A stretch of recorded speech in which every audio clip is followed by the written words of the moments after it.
My wife and I had a pretty normal marriage. No kids, both employed and really happy together. For 99% of our relationship we didn't have any major problems, we made time for each other, so on and so forth.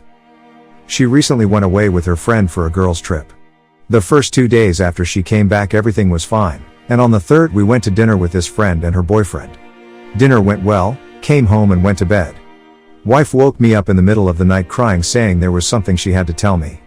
Long story short, she had cheated on me the entire trip and her friend had cheated on her boyfriend as well. Apparently the dinner together caused her to have an attack of conscience because she messaged my wife after I had fallen asleep telling her that she was going to come clean to her partner and my wife had to tell me as well or she would. We talked, yelled, cried. I spent most of the night sick. Told me it was just a horribly stupid decision and was perfectly happy with me, which honestly makes it worse. Why risk a happy marriage for an affair? It wasn't my fault, the usual. I've been staying at my sister's place while we figure out the divorce. Before this went down she had been scheduled for tests and scans for what we thought were relatively non-serious health problems. Turns out we were wrong, as I was just contacted last week by her cousin telling me a scan revealed cancer. I got in touch with my wife and we talked. She proved her diagnosis and filled me in on some details. She was understandably terrified and begged me to come back, to talk to her, hug her, give her a chance, to be there with her. I told her I wished her all the best. I'm very sorry for what she's going through and know she's strong enough to make it through, but while I'd help financially from a distance, I wasn't physically going back. They, not her, have been harassing me, telling me to man up and go to her. My own friends are split 50-50. I don't want to go back. Before anyone pulls that this is probably why she cheated. Card, no. We had a good marriage, we had a sit-down talk every month to discuss anything wrong. We were solid. She just chose to take a chance on a quick thrill, despite knowing cheating is a 100% deal breaker for me. She never even planned to tell me until her friend forced her. While I certainly don't think anyone deserves this and I am sorry it happened to her, in my opinion her diagnosis doesn't change our situation. I feel it'll be harder on both of us with me being there knowing I won't forgive her when it's over.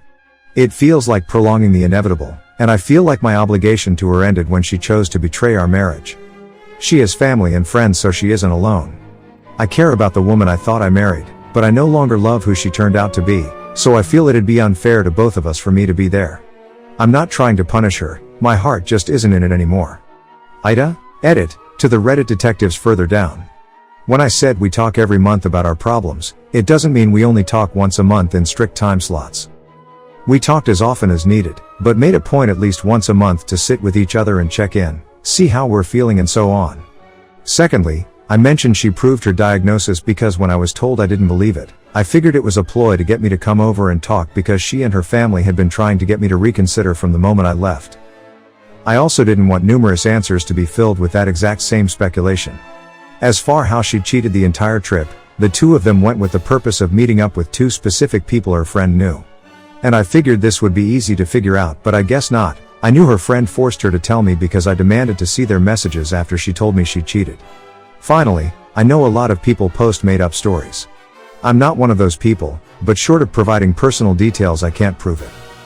If I wanted karma I wouldn't be on a throwaway. I posted here because when some of your own friends are telling you that you're unreasonable I think it's time for neutral third-party judgment and I was hoping for valuable insight, which many people provided. To the mods, I'm sorry this post wasn't a great fit here. I'll post in the appropriate subs in the future. Comment 1. She cheated, blah blah blah. It's over to you. That's it. You owe nobody anything. You're not less of a man for not manning up and go to her. She should have been a real woman and not cheated when it sounds like literally nothing was wrong with the relationship. I mean, sorry this is happening to her but one thing doesn't undo the other. Your absolute deal breaker is cheating and if someone like you is that serious about it being a deal breaker then that's just it. Time with someone and feelings for them don't stop that or prevent it and that part for them is just shut off and filled with hurt instead. The situation would be the same with or without the cancer BC she cheated, so her family are just being assholes. She broke her marriage vows, right? Why do they think you're obligated to stick around and be her crutch? Comment 2. NTA. It's extremely unfortunate about her cancer diagnosis but she is the only one to blame for not having you to support her. It sounds harsh, but I always go back to, play stupid games, win stupid prizes. You're better off keeping your resolve and moving forward, otherwise you will just be guilted into accepting her behavior and having to support her when it should be the other way around. Let her friends and family help her. You move on to better things. Comment 3. NTA and any of the idiots here saying that you might regret this or TA, they are so stuck in their own ideology that they have lost track of the real world. You are taking care of yourself. She betrayed you, and she tried to cover it up. If this is what you want to do, you won't regret it even if she dies? You know what will cause you more pain? Putting yourself through supporting someone who hurt you dearly because strangers and outsiders to your pain guilted you into it. The one thing I am able to look on without regret in my divorce is when I finally stopped trying to be the better person and just told my ex-wife what an awful person she was. Standing up for yourself is a good thing, especially when you aren't doing anything wrong to do so. Comment 4. I am currently dying of breast cancer and my wife is nursing me through this till the end. It is an unbelievably painful process for us both. But, if I'm perfectly honest, she has it the worst. She is healthy and pausing her life to take care of me while I waste away. You can't go into something like that not 100% invested. We all make choices in our lives that could destroy everything and have to accept the consequences no matter how shitty. It's just selfish for her to want to put you through that on top of ruining an otherwise happy life. I hope you can find peace. Comment 5. Tell your friends that cancer isn't a marriage fixer or a get away with cheating card. Clearly the relationship is strained or already gone and cancer isn't going to fix it. It's good that you want to support her as a person at least to some degree, and I don't think there's any excuse to justify being with someone who makes you unhappy.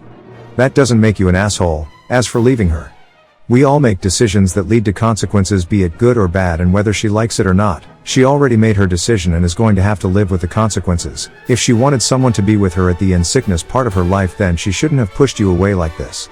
Besides, this is a betrayal of trust. Her having cancer isn't going to magically bring back that trust. Again, consequences, and I think anyone who is trying to guilt trip into coming back to her because cancer is an asshole, they're not taking your feelings into consideration whatsoever. If you want to come back and make things work, then come back to her, but only if you feel you want to fix things, not because you feel sorry for her predicament. Bet it is if you came back to her because of cancer, that wouldn't really be coming back because it wouldn't be sincere, so it would only fall apart again, but at a worse time. Comment 6. I had the exact opposite issue. I had a chronic illness and cancer while my husband cheated on me with a woman with the same first name. It was devastating. I was forced to rely on him to care for me and our child because I had no one else. It's up to you how you want to handle it. Cancer is different from any other ailment. It's frankly terrifying. It may be healing for you to help her and support her during her treatment regardless of the outcome of your marriage. I'm not going to tell you what to do or if you're an asshole because you've obviously been hurt. I'm just saying that doing what's difficult for you now may help you find closure one way or the other. Comment 7. NTA, you are in such a sticky and ducked up situation which, when it comes down to it, she created all on her own. The consequence of her cheating was you two breaking up, and she knew that from the get-go. I do hope you and her the best, but you two split. You split before the diagnosis, and that doesn't change what she did and the consequence of that action. You are a good man by supporting her financially. No one can take that from you. Physically being there crosses a line that you made before the diagnosis, and you sticking to your guns doesn't make you an asshole. Comment 8. I work with a lot of cancer patients and their families. Cancer and other serious illnesses test relationships much more so than build them. Happy marriages often fall apart when facing cancer.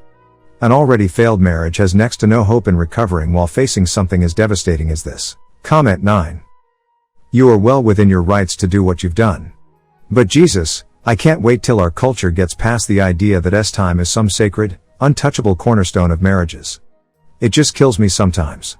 Like, everything in my life is absolutely great. But my spouse had a moment of weakness, so I'm going to throw it all away. I guess I just don't get it. I'll never cheat. If my wife cheated, I'd be very upset, but I would at least try to fix the problems before throwing it all away. Comment 10. I totally get where you're coming from, and I can't argue that logic. But I'm trying to imagine how I would feel, or rather how I would want to feel if I were you. I think I would make it abundantly clear that the marriage and the relationship are over. Period. No discussion will change that. But as a human being, as her friend, even former friend, I think I might be there at least at first. Like, let her know from the start you're here, but she needs to start leaning on others. She was someone you cared for, and you could look at the diagnosis as being something to support her completely outside the marriage. Like I said, I don't fault your thinking one bit, and if you do what you're doing, I wouldn't think any less of you for it. But from a point of compassion for another person, I think I might try to be there for her. Thanks you for watching. Everyday new movies. See you soon.